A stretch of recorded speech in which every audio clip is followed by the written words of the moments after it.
Digestion அப்படின்னா digestive system, அதாவது நம்மளோட ஜீரண பையில் என்னெல்லாம் வந்து நம்ம ஆர்கன்ஸ்லாம் இன்வால்வ் ஆயிருக்கு. ஃபஸ்ட்டு நம்ம மவுத்லேருந்து ஆரம்பிப்போம், அங்கேருந்து தானே நம்மளுக்கு சாப்பாடு போடுது.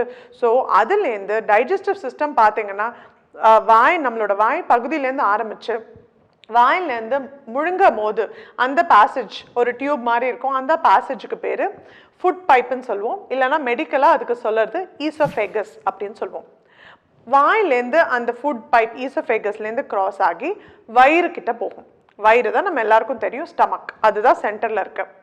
அந்த ஸ்டமக்குலேருந்து சிறுகுடல், பெருக்குடல் அண்ட் அந்த ஃபுட் எல்லாம் ஃபுல்லாக டைஜஸ்ட் ஆகி பெருக்குடல்லேருந்து வெளியில் நம்ம வந்து பாத்ரூம் போர்ஷன் மோஷனாகவும் வெளில வருது.